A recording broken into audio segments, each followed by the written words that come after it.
And welcome back to Greensboro Coliseum, a packed house ready to rock and roll with the modified 7,200-pound tractor division of the Redman TNT All-American Pulling Series. And our test puller tonight is going to be Robert Elliott. He calls his tractor the Fancy Farmer. He is out of Fancy Farms, Kentucky, and there's one of our little fans that is ready to get into the action. Well, Elliott relies on the Millerton engines for horsepower. These engines were dominant in the sport of drag racing a few years ago. They make a tremendous amount of horsepower, and that's what it's going to take in this class. The earlier class we saw, they were trying to, he had to hit the brake and pull it down. Now, this will be a wheel speed class, Richard. That's the only way you're going to get it on the other end is to spin those tires. Elliott goes 121.72 now. Full pull is 145 feet. We'll have to wait and see if the sled will be determined official and whether or not Robert's going to accept that pulling distance. As we get ready next for John Powell, the Mr. Budweiser tractor. John is from right down the road, Apex, North Carolina. Well, Richard, we just received word the sled is official. The class is underway. And with John Powell, one thing to keep an eye on is his wheel speed. Arnie, he's got a brand new set of tires on that tractor. Yeah, tire technology, a big part of this sport. He puts the horsepower to the track. Look at that, pulls down. Richard, he actually digs all the way through the dirt into the concrete floor. Those tires are definitely working. A great distance, 143.25. John Powell is our new leader. Okay, John, the new tire combination seemed to work for you. Yeah, it's the first run on the new tires, and we was experimenting now with the air pressure, but I think it's going to be the chow to have. And one thing we noticed, the tires are getting good bite, but they're throwing a whole lot of dirt up into the sled. Now, you have to pull that dirt. Do you think that's going to hurt you, or will you adjust the tire through the pressure, or what? Yeah, we need to adjust the tires a little bit. This is our first run on them, so we got some experimenting to do.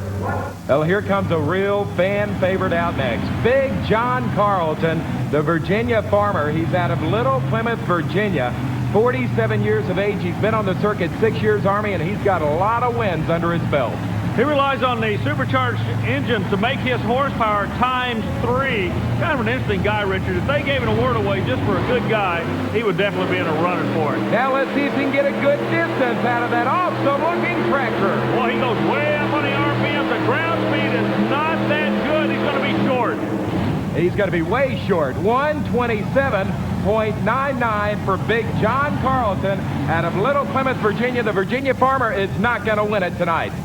John, how do you guys figure out how to get the horsepower to stick to this track? You're just digging ruts all the way down through there.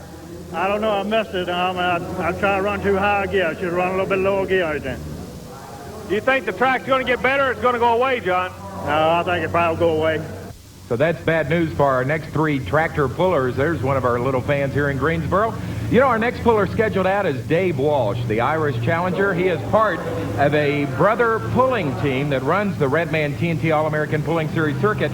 Dan and Dave Walsh out of Mouston, Wisconsin, and earlier this afternoon, Army spent time with them. The family concept in motorsport is nothing new in America. However, the Walsh brothers out of Wisconsin bring a new meaning to it. They're chasing the national points not in one class of competition, but in 2 classes. Standing with me right now are Dave and Dan Walsh, who will be competing for these Redman points. Fellas, tell us a little bit about your involvement in the sport. One of the quick questions that comes to my mind, how did you get involved in this sport? Well, our dad started about 30 years ago, and he started there, and we started pulling when we were little, and we just gradually grew into it and got bigger and bigger into it. Well, now, Dan, this time last year, you actually were involved in an incident at Louisville, Kentucky at the National Farm Machinery Show where the pulling truck that you drive was actually torn in half. You had to rebuild the truck. The combination seemed to really come in for you after you rebuilt the truck because you're on a tear now for these points. Well, when it broke, I had to build a whole new frame. So what we did is lengthen it out all the way. We took our center weight out of it, so most of the weight's on the front or the rear. And, well, we did a few other things, and it's working real well now. Okay, to compete for these national championship Redman points, you have chosen the most expensive engine in the motorsporting world, that being the Arias racing engines. Why that particular engine for this particular championship point chase? Well, I think what you need is wheel speed, and to get it, you got to have power, and money don't really bother us, but if you want to have power, you got to get the best. Can the Walsh brothers win twin championships in 1989 on a Redman? Well, we got a lot of money invested, a lot of time, and this summer we're going to run for the Redman TNT points, and I think we'll win it.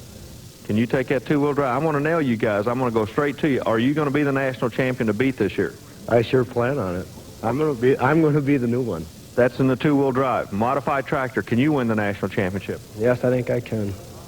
Oh, when we come back, we're going to find out if all the money invested by Dave Walsh in that Irish Challenger tractor can pay off. It's 3 tractors to go in a moment on ESPN.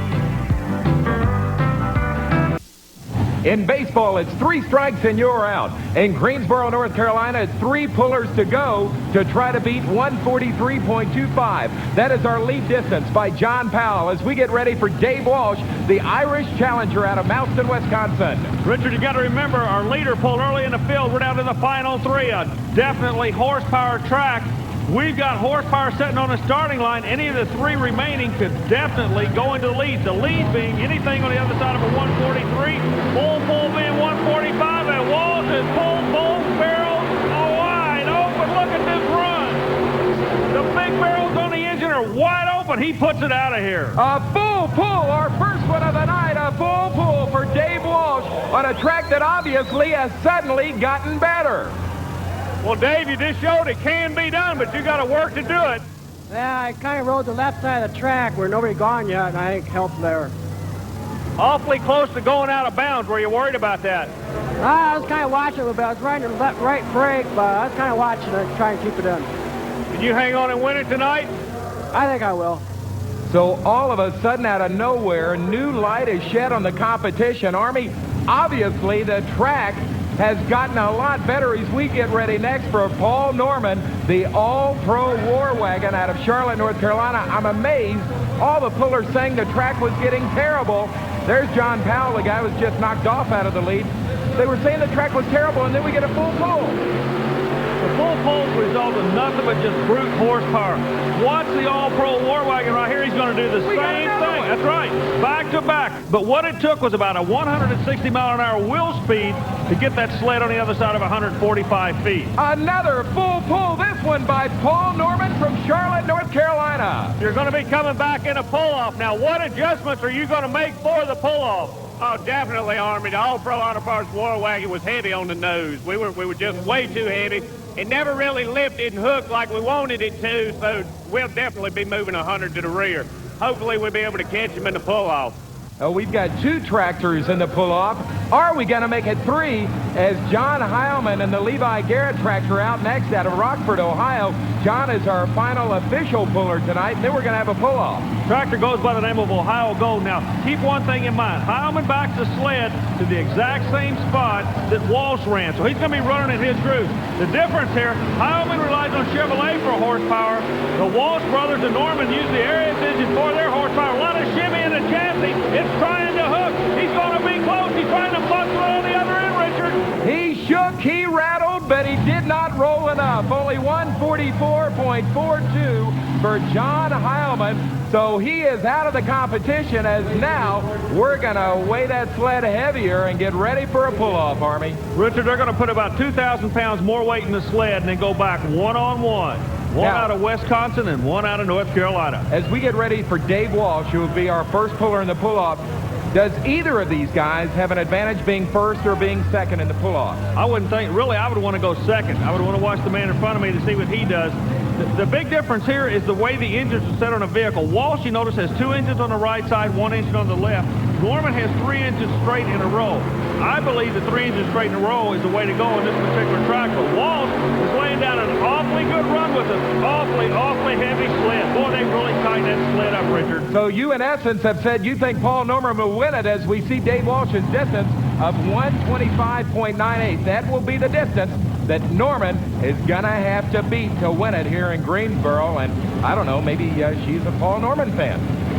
A lot of people in this part of the country are Paul Norman fans. The war wagon, he's a charger in the sport. I'll guarantee you he knows where that 125-foot mark is. He is going to try to go hard on the other side of it. I believe just the way the chassis is set up with all the engines in a row, Norman's the man to beat. The wheel speed there, look at here. Norman's looking good. It's going to be close. No, he's looking awfully good. Horsepower all the way to the end. He has done it. 128.20. Paul Norman in the all-pro war wagon from right down the road in Charlotte, North Carolina, wins it before the hometown fans here in Greensboro, North Carolina. You took the win tonight. Congratulations. Thank you, Army. Walsh Brothers laid down a run. I told Joe Allman, my crewman back there, that I didn't think there's no way we could make that run, but good old Tony Osteen come through for us again, found us another good spot to bring it out. It was perfect. Couldn't ask for anything better. Tell you what, Paul Norman, a happy son of a gun. He's your winner tonight as we show you a replay of that winning pull. And also, we're going to run the top 5 for you. Army, it was an awesome show of power. You know, it's amazing. The combination it took to win tonight, Richard, was 3 $30,000 engines and 160-mile-an-hour wheel speed just to go 145 feet. So once again, our congratulations to Paul Norman, the winner in a pull-off over Dave Walsh, and our many thanks to the great fans of Greensboro, North Carolina. That's going to do it for now. For Army Armstrong, I'm Richard Leake. We'll see you again on the tracks across America.